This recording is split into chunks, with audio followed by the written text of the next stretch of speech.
ආයිබෝන්. ඔයාලට ඉක්මනට කාර්යක්ෂමව බර අඩු කරගන්න ඕන නම් බර අඩු කරගත්ත එක ඒ විදිහටම දිගටම තියාගන්න ඕන නම් ඒ වගේම ඔයාලගේ ශරීරය බොහොම නිරෝගීව සෞඛ්‍ය සම්පන්නව තියාගන්න ඕන නම් කීයටවත් මෙන්න මේ මිස්ටේක්ස් කරන්න එපා. ඇඟට අවශ්‍ය ප්‍රෝටීන් ප්‍රමාණය හරියට ලබා නොදීම. මේක ගොඩක් අය කරන ලොකු මිස්ටේක් එකක්. ඇඟට අවශ්‍ය ප්‍රෝටීන් ප්‍රමාණය හරියට නොලැබුණාම ඇඟ ඇත්තටම මහත් වෙනවා. ඇඟ ගොඩක් දුර්වල වෙනවා, වීක් වෙනවා. මේක ලෙඩ මහතක්. මෙහෙම වෙන්නේ කොහොමද? ඇඟට අවශ්‍ය ප්‍රෝටීන් ප්‍රමාණය ලැබෙන්නේ නැති වුණාම ප්‍රෝටීන් එනර්ජි මැල්නියුට්‍රිෂන් කියන තත්ත්වය ඇති වෙනවා.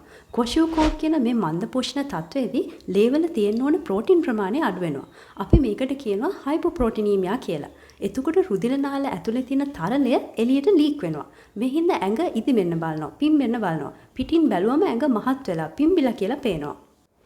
ගොඩක් අය ඩයට් කරද්දී මුලින් බර අඩු වෙලා පස්සේ බර අඩු වෙන එක නතර වෙන්නේ. එහෙම නැත්නම් සමහරවිට බර වැඩි වෙන්න ගන්නේ ගොඩක් වෙලාවට මෙන්න මේ හේතුව හින්දා. ඒ වගේ අය දවසට ගන්න ප්‍රෝටීන් ප්‍රමාණය වැඩි කරපු ගමන්ම ආය කෙට්ටු වෙනවා. බර අඩු වෙනවා. ඔයාලා ඇඟ කෙට්ටු කරගත්ත එක දිගටම මේන්ටේන් කරන්න ඕන නම්, ඇඟ වීක් වෙන එක, දුර්වල වෙන එක වළක්ව ගන්න ඕන නම් ඔයාලගේ ඇඟට අවශ්‍ය ප්‍රෝටීන් ප්‍රමාණය හරියටම ලබා දෙන්න. මේ තියෙන්නේ සාමාන්‍යයෙන් වැඩිහිටියෙකුට දවසකට ඕන ප්‍රෝටීන් ප්‍රමාණය. අපේ බර කිලෝ 1කට ප්‍රෝටීන් ග්‍රෑම් 0.75 දවසකට අපිට ඕන වෙනවා. උදාහරණ විදිහට අපේ බර කිලෝ 50ක් නම් අපිට දවසකට ප්‍රෝටීන් ග්‍රෑම් 37.5ක් ඕන වෙනවා. ඔයාලට පුළුවන් ඔයාලගේ බරට අනුව දවසකට ඕන ප්‍රෝටීන් ප්‍රමාණය මේ විදිහට හොයාගන්න. හරි. උදාහරණයක් විදිහට කිලෝ 50ක් බර කෙනෙකුට දවසකට ප්‍රෝටීන් ග්‍රෑම් 40ක් ලබා ගන්න කන්න ඕන මොනවද? කොච්චර ප්‍රමාණයක්ද? මේ තියෙන්නේ ප්‍රෝටීන් ග්‍රෑම් 40ක් ලබා ගන්න කන්න පුළුවන් කෑම වර්ග ලිස්ට් එකක්. කුකුල් මස්, චිකන් බ්‍රෙස්ට් එක ග්‍රෑම් 130ක ප්‍රෝටීන් ග්‍රෑම් 40ක් තියෙනවා. ලොකු තඹපු බිත්තර 4ක ප්‍රෝටීන් ග්‍රෑම් 40ක් තියෙනවා. දවසක් ඇතුළත මේ මොනවා හරි මේ ප්‍රමාණ වලින් කන්න පුළුවන් නම් එදා දවසට අවශ්‍ය ප්‍රෝටීන් ප්‍රමාණය මේ කෙනාට ලැබෙනවා. ඔයාලට ලේසියෙන්ම ඉන්ටර්නෙට් එකෙන් දවසට ඕන ප්‍රෝටීන් ප්‍රමාණය ලබා ගන්න කන්න ඕන කෑම ප්‍රමාණය කොච්චරද කියලා බලා ගන්න පුළුවන්. කිසිම කන්ට්‍රෝල් එකක් නැතුව ඇතිතරම්ම කෑම කාලා ඒක එක්සර්සයිස් වලින් විතරක් බර්න් කරන්න, දහනය කරන්න හදන එක. මේකත් ගොඩක් දෙනෙක් කරන ලොකු මිස්ටේක් එකක්. පාටි එකක් හරි ෆන්ක්ෂන් එකක් හරි තිබ්බම එතන තියෙන කෑම ඉස්මෘත්තාවරණකම් කාලා ඊට පස්සේ ජිම් එකට ගිහිල්ලා බලනවා ඒ ටික බර්න් කරන්න. මේක කොහොමදවත් කරන්න බැරි දෙයක්. ප්‍රැක්ටිකල් නෑ. ඇයි මම එහෙම කියන්නේ? මේ වගේ පොඩි කප් කේක් එකක් බර්න් කරන්න සාමාන්‍ය මසල් මෑස් එකක් තියෙන කෙනෙකුට විනාඩි 50ක විතර ඉන්ටෙන්ස් වර්ක්අවුට් එකක් කරන්න වෙනවා. ඒ කියන්නේ හොඳටම දාඩිය දාන, ඇඟ මහන්සි වෙන ජොගින්, ජිම් වර්ක්අවුට්, ස්කිපින් වගේ දෙයක්. මේ වගේ පීට්සා කෑල්ලක් බර්න් කරන්න විනාඩි 30ක විගරස් එක්සර්සයිස් එකක් කරන්න වෙනවා. දැන් ඔයාලට පැහැදිලි ඇති අපි කිසිම කන්ට්‍රෝල් එකක් නැතුව කෑම කන්න ගියොත් අපි ඒ කන කෑම ටික බර්න් කරලා ඉවර කරන්න නම් අනිත් ඔක්කොම වැඩ පැත්තක දාලා ජිම් එකක ගිහිල්ලා පදිච්චි වෙන්න වෙනවා කියලා. ඔයාලා ව්‍යායාම මොකුත් කරන්නේ නැතුව ඩයට් කන්ට්‍රෝල් එකෙන් කෑම පාලනයෙන් විතරක් කෙටු වෙන්න හැදුවොත් කාලයත් එක්ක ඔයාලගේ මසල් මෑස් එක, මාංශ පේශි ප්‍රමාණය අඩු වෙනවා. ඒත් එක්කම ඔයාලගේ පරිවෘත්තීය වේගය අඩු වෙනවා. ඒ හින්දා කාලයක් යනකොට ඔයාලගේ බර අපහු වැඩි වෙන්න බලනවා. මම මේක ගොඩක් දෙනෙක්ගේ දැකලා තියෙන දෙයක්.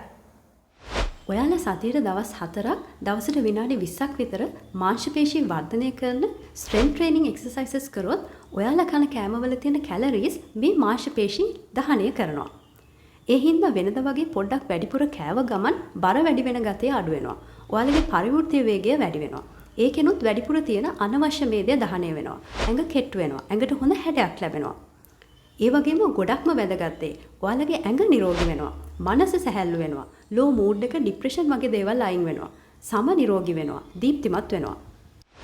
මේ විදිහට දිගටම සතියේ දවස් 4ක් විතර එක්සර්සයිස් කරාම මසල්ස් හැදෙන මාසයක් එකමාරක් විතර යනවා. ඒ හින්දා මුලදී කෑම පාලනය කරලා කැලරි ඉන්ටේක් එක අඩු කරලා බර අඩු කරගන්න ගමන් එක්සර්සයිස් කරන්න පටන් ගන්න. එතකොට මාසෙකමාරකින් වගේ හැදෙන මසල්ස් හින්දා ඒ කෙට්ටුව දිගටම ලේසියෙන් මේන්ටේන් කරන්න, පවත්වාගෙන යන්න පුළුවන් වෙනවා.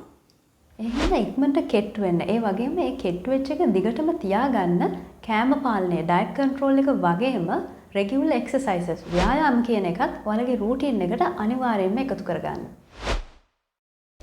සෞඛ්‍යයට ඉතාම අහිතකර, ප්‍රැක්ටිකල් නැති, කෙටි ක්‍රම, ක්වික් ෆික්සස් වලින් බර අඩු කරගන්න try කරන එක. අද කාලේ ගොඩක් මේ වගේ ක්‍රම අහන දකින්න තියෙනවා, විශේෂයෙන්ම සෝෂල් මීඩියා වල. එක එක ටැබ්ලට්ස් බීලා එක්ස්ට්‍රීම් ඩයට් ප්ලෑන්ස් වලින් ඉක්මනට කොහොම හරි බර අඩු කරගන්න ගොඩක් අය try කරනවා. මේ වගේ කියන දෙයක් තමයි ඕන තරම් කෑම කාලා. එහෙම නැත්නම් ඕනම කෑමක් කාලා මේ ටැබ්ලට් එක බොන්න එතකොට හරි කියලා. මේ වගේ ක්‍රම වලින් වෙන්නේ මුලදී ඉක්මනට බර අඩු වෙලා පස්සේ ආයෙ තිබුණටත් වඩා බර වැඩි වෙන එක. මොකද මේ වගේ ක්‍රම සස්ටේනබල් නෑ. දිගටම ක්‍රියාත්මක කරන්න පුළුවන් දේවල් නෙවෙයි. අන්රියලිස්ටික්, ප්‍රායෝගික නෑ. මේ වගේ ටැබ්ලට් වල අතුරු ප්‍රතිඵල, සයිඩ් ඉෆෙක්ට්ස් තියෙනවා. අපේ මනුෂ්‍ය ශරීරයට දීර්ඝ කාලිනව ඔරොත්තු දෙන්නේ නෑ. සුදුසු නෑ. ගොඩක්ම භයානක දේ තමයි මේ වගේ කෙටි ක්‍රම try කරන්න ගිහිල්ලා හොඳට නිරෝගීව තිබ්බ ඔයාලගේ ශරීරය ලෙඩ වෙන එක, දුර්වල වෙන එක.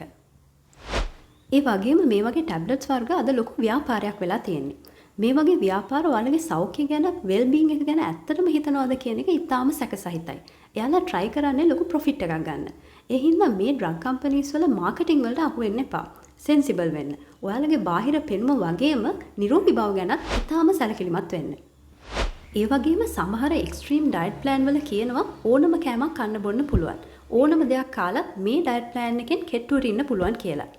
හැබැයි ඒකෙන් වෙන්නේ කොහොම හරි ඇඟ කෙට්ටු කරගත්තත් මේ වගේ සෞඛ්‍යයට ගොඩක් අහිතකර අන්හෙල්දි කෑම වලින් ඇඟට ලොකු හානියක් වෙන එක.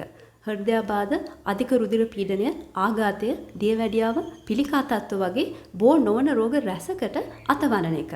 කාලයත් එක්ක ශාරීරික මානසික සෞඛ්‍ය පිරිහෙන එක, ආයු කාලය අඩු වෙන එක. වැරදි විදියට කරන ආහාර පාලනය, එහෙම නැත්නම් ඩයට් කන්ට්‍රෝල් එක හින්දා ඇඟට අත්‍යවශ්‍ය පෝෂක පදාර්ථ නොලැබී යාම. මේ දේත් මම ගොඩාක් දැකලා තියෙනවා. ගොඩක් දෙනෙක් ඉක්මනට කෙට්ටු වෙන්න කියලා පුළුවන් තරම් කන කෑම ප්‍රමාණය අඩු කරන්න හදනවා මිසක් ඇඟට අවශ්‍ය පෝෂක පදාර්ථ හරි විදියට ලබා දෙන්න උත්සාහ කරන්නේ නැහැ. හොඳ පෝෂණීය කෑම බීම කන්න බොන්න උත්සාහ කරන්නේ නැහැ. එතකොට මේ වගේ ඇඟේ විවිධ පෝෂණ ඌනතා, නියුට්‍රිෂනල් ඩෙෆිෂන්සිස් ඇති වෙනවා. ඇඟ දුර්වල වෙනවා. ඒ හින්දා පුළුවන් තරම් උත්සාහ කරන්න ගොඩක් ගුණාත්මක විටමින්, khනිජ ලවණ වගේ පෝෂක පදාර්ථ වැඩි. අපි මේවට කියනවා මයික්‍රොනියුට්‍රියන්ට් රිච් කෑම කියලා. කෘත්‍රිම රසායනික ද්‍රව්‍ය වලින් තොර කෑම බීම ලබා ගන්න. බර අඩු කරන්න try කරද්දී කන කෑම ප්‍රමාණය අඩු කරාට ඒ කෑම හොඳ තත්වයේ පෝෂක පදාර්ථ අධික, නියුට්‍රියන්ට් ඩෙන්ස් කෑම බවට පත් කරගන්න. ඕනටත් වැඩි කෑම අඩු කරන්න ගිහිල්ලා දවසට අපේ ශරීරයට අවශ්‍ය අවම කැලරි ප්‍රමාණයක් නොලැබී යාම. මෙන්න මේ දේ ගැන ගොඩක් සැලකිලිමත් වෙන්න. අපේ ශරීරයේ මූලික ක්‍රියාකාරීත්වය පවත්ව ගන්න දවසකට අපිට අත්‍යවශ්‍ය වෙන කැලරි ප්‍රමාණයක් තියෙනවා. මේ ප්‍රමාණය වයස, ස්ත්‍රී පුරුෂ භාවය, ශරීර ස්වභාවය, ක්‍රියාකාරීත්වය යනාදී දේවල් මත එකිනෙකාගෙන් වෙනස් වෙනවා. නමුත් තල වශයෙන් වැඩිහිටියෙකුට මෙන්න මේ කැලරි ප්‍රමාණය දවසකට අවම වශයෙන් අවශ්‍යයි. මේකට කියනවා මිනිමම් කැලරි රික්වයර්මන්ට් කියලා. ගොඩක් අපි කන කෑම ප්‍රමාණය අඩු කරාම විශේෂයෙන්ම එක්ස්ට්‍රීම් ඩයට් ප්ලෑන්ස් වලදී අපේ ඇඟට අවශ්‍ය අවම කැලරි ප්‍රමාණයක් නොලැබී යනවා. එතකොට මේ තත්වයට අනුවර්තනයක් විදිහට අපේ පරිවෘත්තීය වේගය අඩු වෙනවා. මේ විදිහට පරිවෘත්තීය වේගය අඩු වුණාම අපිට තියෙන අනවශ්‍ය මේදය දහනය කිරීමේ හැකියාවත් අඩු වෙනවා. එතකොට අපේ ඇඟ දිගටම කෙට්ටුවට තියාගන්න ඒක මේන්ටේන් කරන්න අමාරු වෙනවා. පොඩ්ඩක් වැඩිපුර කෑවත් ඉක්මනට මහත් වෙන්න බලනවා. ඩයට් කරද්දී අපිට අවශ්‍ය කැලරි ප්‍රමාණය අපිට ලැබෙනවද කියලා දැනගන්නේ කොහොමද? ඔයාලට අවශ්‍ය කැලරි ප්‍රමාණය හරියටම ලැබෙන්නේ නැත්නම් මේ වගේ ලක්ෂණ ඇති වෙනවා. ආහාර ප්‍රමාණය පාලනය කරද්දී මේ වගේ ලක්ෂණ ඔයාලත් අත්විඳිනවා නම් ඒ කියන්නේ ඔයාලා ඇඟට ලබා දෙන කැලරි ප්‍රමාණය මදි. එතකොට ඔයාලා කන කෑම ප්‍රමාණය තව ටිකක් වැඩි කරලා බලන්න. මේ ලක්ෂණ නොසලකා හරින්න එපා. යම්කිසි රෝගී තත්ත්වයක් හින්දා වෙන බර වැඩිවීම නොසලකා සිටීම. ඔයාලා කෑමෙන් පරිස්සම් වුණත්, හරියට එක්සර්සයිස් කරත්, ඔයාලට කිසිම හේතුවක් හොයාගන්න බැරි විදිහට ඔයාලගේ බර තියෙන්න ඕන මට්ටමට වැඩිය වැඩි වෙනවා නම් ඒක ඔයාලගේ ශරීරයේ තියෙන යම්කිසි රෝගී තත්ත්වයක් නිසා වෙන්න පුළුවන්. විශේෂයෙන්ම හෝමෝන වල තියෙන අසමතුලිතතාවයන් නිසා මේ වගේ තත්ත්වයන් උදා වෙනවා. මේ තියෙන්නේ ඇඟ මහත් වෙන්න, බර වැඩි වෙන්න බලපාන රෝගී තත්ත්ව. ඒ හින්දා ඔයාලගේ ඇඟ කිසිම හේතුවක් නැතුව මහත් වෙනවා නම්, ප්‍රශස්ත බරට වඩා වැඩි නම්, මේ වගේ රෝගී තත්ත්වයක් ඇති කියලා සැකයක් තියෙනවා නම් පරක්කු වෙන්නේ නැතුව අනිවාර්යයෙන්ම නිසි වෛද්‍ය පරීක්ෂණ වලට යොමු වෙන්න. මේ රෝගවලට තියෙන නිශ්චිත ප්‍රතිකාර ලබා ගන්න. ඒ වගේම ඔයාලා ගන්න මේ වගේ බෙහෙත් වර්ග වලටත් ඇඟ මහත් වෙනවා. බර වැඩි වෙනවා.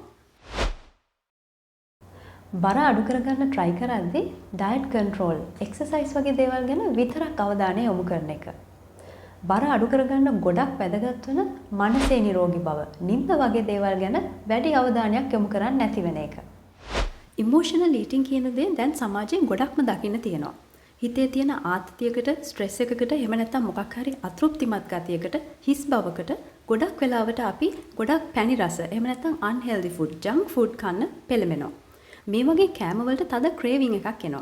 මේ වගේ කෑම වල තියෙන විවිධ රසවල් ඔස්සේ අපේ හිතේ තියෙන ආතතිය, හිස් බව, අසහනය මකා ගන්න, පුරව ගන්න අපි try කරනවා. මේක ඇත්තටම හොඳට හිතලා මතලා කරන දෙයක් නෙමෙයි. ඉබේම සිද්ධ වෙන දෙයක්. ඔයාලම දන්නවා ඇති අපි ගොඩක් සන්තෝෂෙන්, purposeful විදිහට ගෙවන කාලවල අපිට එච්චර කන්න ඕන වෙන්නේ නැහැ. කෑම නැතත් කමක් නැහැ කියලා හිතෙනවා.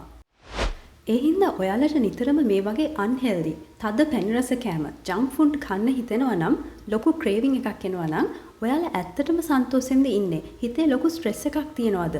අසතුටක් තියනවද කියලා ඔයාලගෙන්ම අහලා බලන්න. ඔයාලගේ මනසේ නිරෝගී බවට කරන්න පුළුවන් counseling, journaling, meditation, yoga වගේ දේවල් වලට යොමු වෙන්න. ජීවිතේ අරමුණක් ඇතුව ගත කරන්න.